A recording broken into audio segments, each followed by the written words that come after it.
जय हिंद साथियों, हमारे पड़ोसी मुल्क पाकिस्तान की पब्लिक अब दिन में भी सपने देखने लगी है।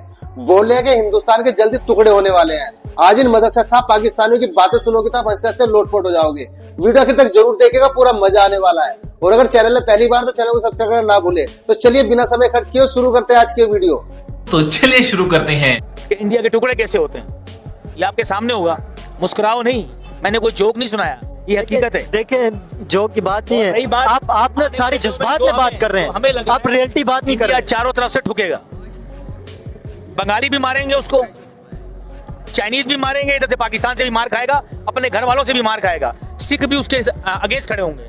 या आपको अगर इस बात पे भी यकीन नहीं आ रहा तो आपने अभी जो ऑपरेशन किया था, मुझे बताओ ना कि इंडिया के पंजाब से आर्मी तक को अंदर घुसने से मना कर दिया था कि इंडियन आर्मी यहाँ से पाकिस्तान पे फायर नहीं कर सकती। फिर भी आपको कैसे पता चला? अरे भाई हम मीडिया देख रहे हैं। कैसे कैसे लोग रहते हैं यार यहाँ पर। चलो तुमको पागल कुत्ते का गाड़ी उठा के ले जाएगा, बता रहे हैं हम। यहूदी और हिंदुस्तानों की लॉबी एक है। यहूदी हमारे हक अब क्या है? हजरत उमर फारूक का बयान नहीं सुना? हजरत अली रजी अल्लाह ताला अन्हु वजी कराम का बयान नहीं सुना कि गैर मुस्लिम और यहूदी कभी तुम्हारे दोस्त नहीं हो सकते? नहीं हो सकते। नहीं आप ये बताएं, उनके साथ कभी कहीं पे ये भी लिखा हुआ है कि आप उनके साथ रिलेशन ही बेहतर करो, आप उनके साथ ट्रेड ना करो? ये भी कहीं पे इस्लाम में लिखा है? भाई हमारा इस्लाम कह रहा है कि जब वो तुम्हारे मैं जो आपसे देखें ये सवाल आप मुझे बताएं क्या इस्लाम में कहीं इस्लाम ये कहता है हम यहूदियों की गुलामी में एक यहूदी एजेंट को तस्लीम कर लें। जब बेटा लगता है तुम गू खा के ही मानोगे। जब यहूदी हमारे दोस्त नहीं हो सकते, गैर मुस्लिम हमारे दोस्त नहीं हो सकते, जब वो हमारी हर बार 75 साल तारीख उठा के देख लें, भारत ने कभी हमारा अच्छा सोचा है? तो चाइना गैर मुस्लिम है या मुसलमान? 28 मई यौम तकबीर सुन ले ना, सुने। पीटीआई के यूथिये ना बने, बात सुने। मैं किसी का बात सुने, बात सुने का हौसला रखें, सच सुनने का हौसला रखें। 28 मई को जब पाकिस्तान एटमी धमाके करने जा रहा था तो उस वक्त के अमरीकी सदर ने और उस वक्त के भारतीय वजीर आजम ने क्यों पाकिस्तान को $1 बिलियन की ऑफर की? ये पागल हो गया।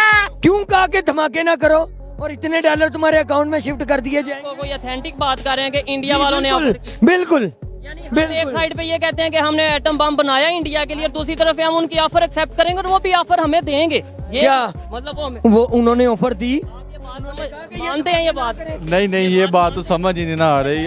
कोई अच्छी बात ही नहीं ना, कोई लॉजिक ही नहीं ना है इस बात में। आगे हुए भट्टो ये सर बहुत गलत बात है। मर गया जुल्फकार अली भुट्टो, उसने कहा था मेरी कौम घास खाएगी और कहा नवाज शरीफ ने एटम बम बनाया। कहाँ गया भुट्टो? भुट्टो कल भी जिंदा था, भुट्टो आज भी जिंदा है। जिये भुट्टो। प्याज तो हम मंगा नहीं पा रहे, हम वाया दुबई मंगवाते हैं, आप आईफोन के ख्वाब देख रहे हैं। लगता है कि आने वाले कुछ अरसे में हालात बेहतर होंगे। ये तो होने ही हैं, ये मुकद्दर है, इस खित्ते का मुकद्दर। ये खित्ता मैं नहीं समझता कि इंडिया और पाकिस्तान अलग खित्ता है, एक ही खित्ता ना, इंडस वैली से है। तो इंडस वैली ने पहले भी बहुत बड़ा बूस्ट देखा है। कि 5000 साल पहले जब वो इंडस वैली सिविलाइजेशन तबाह हुई तो कहते हैं कि हर 5000 साल 10,000 साल बाद एक बूम आता है और फिर उसने सोसाइटी ने ज़वाल पजीर होना है। तो अभी इंडिया और पाकिस्तान ने मिलकर इकट्ठे जो है वो अरूज देखना है। चले पाकिस्तान फिलहाल ठहर भी जाए, लेकिन इंडिया जो है वो आगे जा रहा है। हमें खुशी इस बात की कि अगर आपके पड़ोसी ताकतवर होंगे, माशी तौर पर मजबूत होंगे, आपके लिए मसला नहीं होगा। क्या कहता है दहशतगर्दी पाकिस्तान खत्म करे, तो दहशतगर्दी को तो भाई हमने सपोर्ट किया है ना। हमने रशिया के खिलाफ अमेरिका को सपोर्ट किया, हमने रशिया को तुड़वाया, तालिबान को सपोर्ट किया, फिर हमने अमेरिका के साथ मिलकर उन तालिबान को मारना शुरू कर दिया। मतलब अपने घर में सांप पाल के, और हम सोचते हैं कि वो सिर्फ हमारे हमसाये को डसेगा। नहीं, ऐसा नहीं होगा। जब आप अपने घर में सांप पालेंगे और फिर उसको दूध डालना बंद करेंगे तो वो आपको भी डसेगा। क्या बात है सर, क्या बात है सर। बात तो सही है। इनकी औकात नहीं थी हमारे सामने खड़े होने की, इनकी औकात नहीं थी। अब हो गई ना। आज मैम हम लोग ढीले हो गए। इंडिया जब तू आएगा तुझे सामना पाकिस्तान का ही करना पड़ेगा, तुझे कुछ करके जीतना पड़ेगा। वैसे तुझे हम जाने नहीं देंगे। ताक़यामत बात कर रहा हूँ। जंग में आओगे तब भी, मैच में आओगे तब भी। ये पागल हो गया। कि पाकिस्तान कह रहा है कि हम सिर्फ इंडिया के साथ मैच नहीं खेलेंगे, इस पे आप क्या कहते हैं? इस वक्त भारत और पाकिस्तान में सबसे बड़ी बात ये हो रही है, जी बिल्कुल चीमा साहब, सबसे पहले तो आपका बहुत शुक्रिया, आपने दोबारा इनवाइट किया। चीमा साहब, एक थोड़ी देर पहले एक मोहसिन नकवी ने एक ट्वीट की है, उसमें उन्होंने बोला जी मेरी बड़ी अच्छी एक प्राइम मिनिस्टर के साथ मुलाकात हुई है, बड़ी प्रोडक्टिव मीटिंग थी, ये था वो था, बड़ा मजा आया बात करके। उन्होंने कहा जी प्राइम मिनिस्टर ने आगे से मुझे बोला कि तमाम फैसलों को मद्देनजर रख के टेबल पे रख के सोचिएगा कि आपने क्या फैसला करना है। उन्होंने कहा तुम्हारा आप जो सोच रहे हैं अगर बायकॉट करना है उसके कॉन्सिक्वेंसेस बड़े खतरनाक है। देखिए ना चीमा साहब, हमें एक रिस्पॉन्सिबिलिटी दिखानी है कि भाई हम क्रिकेट खेलने जा रहे हैं, मैच उधर जाके हमने खेलना है श्रीलंका में। बांग्लादेश को हम 2 मिनट के लिए चीमा साहब हम साइड पे रख लेते हैं, छोड़े बांग्लादेश को। बांग्लादेश जो हमारे लिए करती रही है हमें भी पता है, पिछले साल उन्होंने कहा किसका किसका साथ दिया था, चैंपियंस ट्रॉफी मीडिया का साथ दिया था, पाकिस्तान को छोड़ के हम उसके साथ पहली बात क्यों खड़े हों। ये सब क्या देखना पड़ रहा है, अच्छा है मैं अंधा हूँ। तो आपसे ये बार बार इल्तिजा कर रहा हूँ, रिक्वेस्ट कर रहा हूँ, आग्रह कर रहा हूँ, पाकिस्तान पे सवाल मत पूछो मेरे से, बहुत घटिया मुल्क है। अरे ऐसा तो ना है सर, सर मुल्क में कोई खराबी नहीं है, मुल्क चलाने वालों के साथ आपको शिकायत हो सकती है, लेकिन घटिया तरीन सोच, हल्की, बहुत घटिया। एजुकेशन नाम की चीज नहीं है। सर हमने डॉक्टर कमर चीमा जैसे स्टूडेंट से कहा, आप उनसे क्यों इतना आपको उनको क्या प्रॉब्लम आ गई, आप उनसे देखें इतने काबिल हैं डॉक्टर कमर। प्रोफेसर है भी है कि आईएसआई का कवर है कोई उसका, मुझे ये थोड़ा पता है। नहीं देखें आपकी बातें बहुत जगह बहुत कड़वी हो जाती हैं, लेकिन मैं फिर भी ये समझती हूँ कि लोगों को अंडरस्टैंड करना चाहिए, और जहाँ पे गलत हो रहा है। एक मिनट अर्जुन, आपको मेरी बातें कड़वी लग रही है, पर मेरे को आप सिर्फ इस बात का जवाब दीजिए कि मैं सच बोल रहा हूँ या झूठ बोल रहा हूँ। नहीं आप सच बोल रहे हैं, आप सच बोल रहे हैं, और सच्ची बातें ही जो है वो अक्सर लोगों को कड़वी भी लगा करती है। लेकिन बात सारी ये कि अगर आपकी बात को सीरियसली यहाँ पे सुना जाए और हर चीज को पर्सनली ना लिया जाए तो शायद बहुत सी चीजें हम ठीक कर सकते हैं पाकिस्तान में। डॉक्टर यूनुस साहब को ये बातें नहीं करनी चाहिए, क्योंकि अपनी इकोनॉमी को देखें, अपने लिटरेसी रेट को देखें, इंडिया का बहुत आगे है, इंडिया की इकोनॉमी उनसे बहुत आगे है। इंडिया के अंदर विमेन राइट्स को बहुत ज्यादा प्रेफर किया जाता है as compare to Bangladesh. India में क्लीनलीनेस को बहुत ज्यादा प्रेफर किया जाता है और बहुत ज्यादा as compare to Bangladesh. Then India को एग्जिट करने का rate as compare to Bangladesh बहुत कम है। बांग्लादेश में every second person is just flying away from there. बात तो सही है। पता ही है कि इंडिया की टीम बहुत स्ट्रांग है, पाकिस्तान तो नंबर 8 पे है, तो कौन देखेगा? अब थोड़े से लोग देख लेंगे, कुछ पाकिस्तान में देख लेंगे, कुछ तो देख लेगा नहीं यार पाकिस्तान से हार नहीं है, इंडिया से जीत नहीं है। अगर तो आपकी टीम और बांग्लादेश की टीम नंबर 6, नंबर 7, नंबर 8 पे है, तो उनकी हैसियत नहीं है। हैसियत उन टीमों की है जो टॉप पे, क्योंकि वो सारी रेवेन्यू उनके लिए लोग देखने आते हैं, विनर्स को देखने आते हैं ना, टफ टीम्स को देखने आते हैं ना, उसके साथ रेवेन्यू बनती है, उसके साथ ब्रॉडकास्टिंग राइट्स बनती है। तो जब टक्कर ही नहीं रहेगी तो फिर कौन देखेगा? अच्छा, तो इसलिए मैं समझता हूँ कि हैसियत अपनी बनाने के लिए you have to be a good team. और अगर पाकिस्तान की टीम और बांग्लादेश की टीम जो है उनकी यही रैंकिंग रही तो उनकी फिर उनकी तरफ तवज्जो भी कोई नहीं, आवाज कोई नहीं सुनेगी, आवाज उनकी सुनी भी नहीं जाएगी। हम गरीब हैं। ये पैगाम भेजा भारत को कि याद रखना, ये पैगाम भेज दिया भारत को कि याद रखना, अगर तुम नाइंसाफी करोगे तो तुम्हारा मुकाबला युगांडा के साथ है। अगर तुम हक पे खड़े हो तो फिर हम तुम्हारे साथ, हम तुम्हारे। मेरी बात तो सुने ना, ये सजा दे रहा है पाकिस्तान, ये जो सोच रहा है ना ये सजा दे रहा है पाकिस्तान को कि हमने कहा है कि हमारा ये लेवल ही नहीं है। समझ रहे हैं? हमने ये कहा है कि हमारा ये लेवल ही नहीं है, ये हमने कहा है हमारा लेवल नहीं है। अब मुझे सिर्फ इतना बता दें डॉक्टर साहब, अमीर हुसैन साहब, ये बता दें, मैं सारी बातें आपकी समझता हूँ, मैं आपकी ये जितनी भी आप लोग कार्रवाइयां डालते हैं ना, ये मैं सारी समझता हूँ। अच्छा, ये पागल हो गया। पाकिस्तान ने ये फैसला कर लिया है कि हम ताकतवर के सामने हम 10 मई को भी खड़े हुए थे, 10 मई को भी खड़े हुए थे, और जो फरवरी 15 फरवरी या 14 फरवरी या जो मैच आने वाला है ना, उस दिन भी खड़े होंगे। ये हमने फैसला कर लिया है। सुनो, हम बांग्लादेश के साथ हैं, इसलिए नहीं कि उन्होंने जो हमारे साथ किया वो और बात है।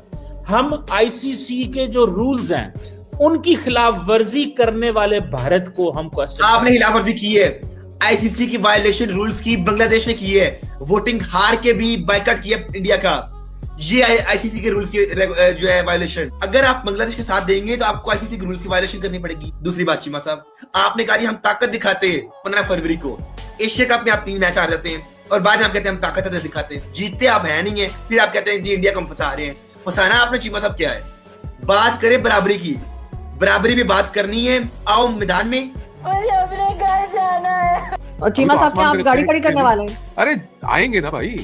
चीमा साहब को आपकी वजह से मेडल मिल गया सर, इतना वो लड़े आपसे ट्विटर के ऊपर। उसको बोलना मुबारक हो तेरे को। ये जो मेडल जिसको तमगा मिला ना अभी, ये डॉक्टर समझ रहे हो हलवाई, ये हमारे को बार बार डिबेटों पे कहता था कि लो जी आपका इतना $1 मिलियन डूब गए, आपका ये हो गया, यहाँ पे फतह होगी पाकिस्तान की। अब क्या तकलीफ है, हो तो गई पाकिस्तान की फतह, निपटो इनसे अफगानों से। हम तो आज भी कैंसर मेडिसिन भेज रहे हैं अफगानिस्तान में, एम्बुलेंसेस भेजी है, जो ह्यूमन सपोर्ट है वो तो आज भी कर रहे हैं। डेवलपमेंट तो अफगानिस्तान में आज भी भारत कर रहा है। आप क्या बेचते हो अफगानों को, आप बताओ। आप कुछ भी बोलो, ये नहीं सुनने वाला। मैं आपसे एक बात करना चाहूंगा राशिद भाई, ये जो इंडिया है उसकी बड़ी नई T20 टीम है, सारे नए लड़के हैं, वो भी रीबिल्डिंग प्रोसेस से गुजर रहे हैं, मगर वो एक एक लड़का ऐसा कॉन्फिडेंट होकर उतर के आता है जैसे पहला मैच खेले थे। यार ऐसा किया उन्होंने, इनके मैचेस जिम्बाब्वे से कम होते हैं, वेस्ट इंडीज से नहीं होते, बांग्लादेश से नहीं होते, स्टैंडर्ड रखा है ना। बड़ी टीम खेलने नहीं देते, बड़ी टीम को हम खुद वो कहती है कि भाई नहीं ये बात नहीं ना, आपकी परफॉर्मेंसेस काउंट होती है। आपकी परफॉर्मेंस है ही इस तरह की कि वो आपको काउंट ही नहीं करते पहले 5 टीमों में। वो उसके आपकी व्यूअरशिप नहीं है, स्पॉन्सरशिप नहीं है, कोई खेलना नहीं चाहता, कोई आते हैं तो अपने 8-8 प्लेयर आपके खिलाफ नहीं खिलाते। क्यों? क्योंकि वो आपको अब जिम्बाब्वे की तरह समझते हैं कि हमने अपनी टीम को रीबिल्ड करना है, पाकिस्तान का टूर है, 4-5 लड़के नए भेज दो। आप अब इस तरह की टीम, क्योंकि आपकी वजह से ये टीम इस तरह की, आपने क्यों नहीं अच्छे प्लेयर प्रोड्यूस किए? तो सर ये सारी चीजें जब तक आप ठीक नहीं करेंगे, आपकी क्रिकेट का यही हाल रहेगा।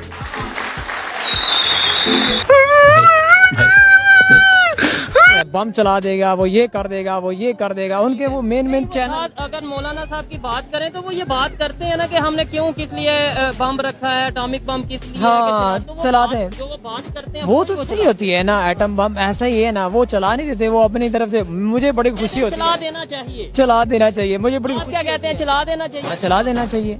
किस लिए रखा हुआ एटम बम बनाने का क्या माना है? चलाना चाहिए यार। दुनिया में जो नहीं अमेरिका ने चलाया, जापान पर चलाया नहीं है। आज के दौर में इसराइल के वजीर आजम ने क्या, वो जो है वजीर दिफा, उसने क्या कहा कि हमारे पास एटम बम भी है और हमने ये चलाने के लिए रखे हुए हैं। तो जब वो वजीर दिफा, हमने कहा ना, लेकिन वो तो चला देते हैं जालिम।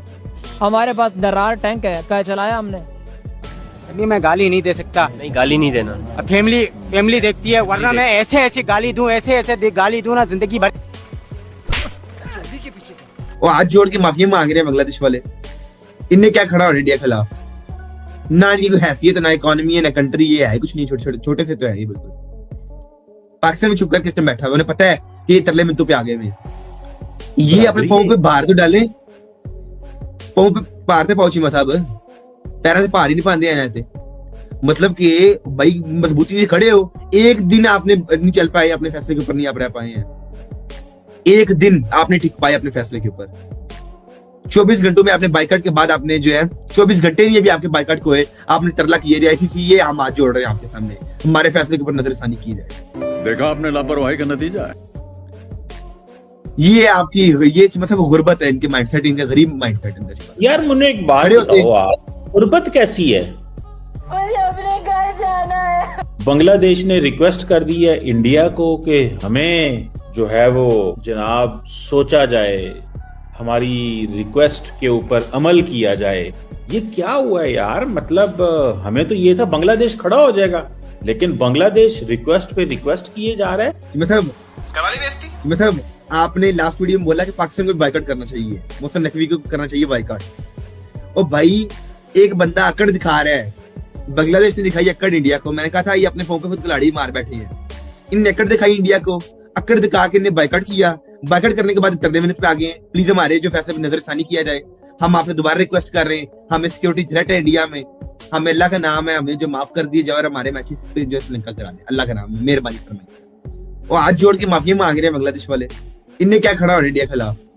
ना इनकी कोई हैसियत, ना इकोनॉमी है, ना कंट्री, ये है कुछ नहीं, छोटे से तो है ये बिल्कुल। पाकिस्तान में चुप करके सिस्टम बैठा हुआ, उन्हें पता है कि ये तरले मिनटों पे आ गए। मुझे अपने घर जाना है। इंडिया ने हमें आइसोलेट करने की कोशिश की। आपको पता है इंडिया ने सार्क आज से 10 साल पहले 1996 में 1996 में इंडिया ने सार्क को खत्म कर दिया और कहा जी कि पाकिस्तान के साथ ये है, पाकिस्तान वो है, दहशतगर्दी कराता है। हमने किसी मुल्क ने वहां नहीं जाना। उस वक्त तमाम मुल्कों को मना कर दिया, बांग्लादेश, श्रीलंका, अफगानिस्तान, भूटान, नेपाल, मालदीव, कि पाकिस्तान नहीं जाना, क्योंकि इंडिया का जोर जबरदस्ती चलता था उस वक्त, चलता था सार्क पे, उसको खत्म कर दिया, आज क्रिकेट पे चलता है, तो आज क्रिकेट की वजह से कर रहे हैं। तो इस पॉइंट को भी सोचे ना कि पाकिस्तान भी नहीं जाना। अच्छा, अब लोग क्या कह रहे हैं कि जी डबल स्टैंडर्ड है, इंडिया पाकिस्तान नहीं आना चाहता, आईसीसी ऑल्टरनेट वेन्यू दे। बांग्लादेश इंडिया नहीं जाना चाहता, आईसीसी कहते हैं नहीं तुम्हारे पास कोई चॉइस नहीं है, हम तुम्हें ऑल्टरनेट वेन्यू नहीं देंगे। ये क्या बात? हाँ बेटा, लगता है तुम गू खा के ही मानोगे। ये क्या बात हुई यार? इस पे भी तो बात चले। Let me explain. चीमा साहब, बात ही है कि आपने कहा जी असूलों के ऊपर फैसला नहीं हुआ। मैं आपको बताता हूँ, असूलों के ऊपर फैसला हुआ है। अल्टरनेटिव जो वेन्यू है वो दिया गया था, ये ले सकते हैं बांग्लादेश। बांग्लादेश वोटिंग हार चुका है और आप कहते हैं अल्टरनेटिव वेन्यू दो। जब चैंपियंस ट्रॉफी हो रही थी, इंडिया ने बोला हमें सिक्योरिटी थ्रेट है, तमाम बोर्ड्स इंडिया की हमायत की बशमूल बांग्लादेश, और उसने हमें धोखा दे दिया उस वक्त। और आज आप कहते हैं बांग्लादेश के साथ दें हम लोग। बांग्लादेश ने हमेशा इंडिया के साथ दिया और आप कहते हैं बांग्लादेश के साथ दो। भाइयों, उम्मीद करते हैं हमारी आज की वीडियो भी आपको हर बार की तरह जरूर पसंद आई होगी, और हर बार की तरह हमारी वीडियो में कौन सी क्लिप सबसे फनी लगी कृपया कमेंट करके उस क्लिप का नाम जरूर बताइएगा। और दोस्तों, अगर आप चाहते हैं कि हम आपके लिए किसी नए टॉपिक पे वीडियो लेकर आए तो आप हमें उस टॉपिक का नाम कमेंट करके बता सकते हैं। आज की वीडियो देखने के लिए धन्यवाद। कल फिर मिलते हैं एक नई वीडियो के साथ। जय हिंद, जय भारत, वंदे मातरम।